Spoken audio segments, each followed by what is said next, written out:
Good afternoon, everyone. This is Henry with Simpler Trading, and as we get into the free video for the weekend, I'm going to kick things off with Tesla.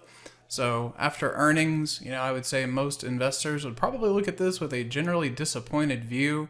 You can see that the market reacted in a very bearish way to this movement, but we had a level sitting out here that's I thought was worth keeping an eye on, and it did a great job of respecting it as support this morning. So the 791.17 is what we were wanting to buy, and you ended up coming just about $1 shy of it. Now, that's okay. You don't necessarily have to stick your neck out there and buy the low like that, but you can look at buying the pullback. And one relationship that I like to see if I'm going to say, okay, that 792 low is a very important one, and we need to see it reverse off of it, and I think we're on the path back to 900. Well, if that is the case, then you're going to want to see the 618 retracement, the pullback to that relationship, to that degree. You want to see that hold. So if we measure the advance off of what I'm thinking is a key and pivotal low, you can see it did a pretty good job of respecting that 618.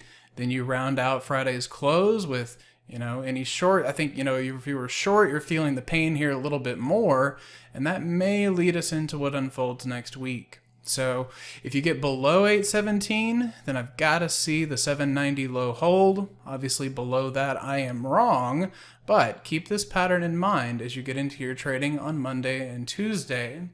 Then another spot that I want to show you an interesting relationship is here in Bitcoin, and with the squeeze that you saw higher in equities to round out the week, I'm considering the potential that there might be a more meaningful low in. Now, of course, like all of this, I'll have to update it as it unfolds, but I like sharing with you the relationship that you see here in Bitcoin and time and price. When you think, well, the market moves in zigs and zags, well, look at the comparison of this zig to this one, right? Their movement is very similar, not only in the trading days that it took to see the movement unfold. I believe this moved 51 days and this one 49, something right around 50 days of movement. But it's fascinating to see that drop relationship in time, but then also in price. So this is actually measured with the 3-point tool in Thinkorswim, and you're just taking swing high to swing low. And since we did make a new lifetime high here into the 69,355 on the continuous futures, by that measure, if we're in a bullish trend that is a pattern of higher highs and higher lows, well, there's your higher high. We need to see that the higher low can also be maintained. Take that 618 relationship that we just ran in Tesla and then compare it here, doing the same thing, saying, okay, I think maybe that will be an important level. Actually, will look better on this time frame. But just through here, this one didn't quite get down to it, but the emphasis of this is I believe we are showing the potential of some reversal patterns, and if equities are going to make a more meaningful low, well then Bitcoin's ready to get back up into 40 and 42, and that may offer a tradable opportunity. So again, I hope that helps and adds something to your trading analysis. Have an excellent weekend, and we'll see you at the next free video.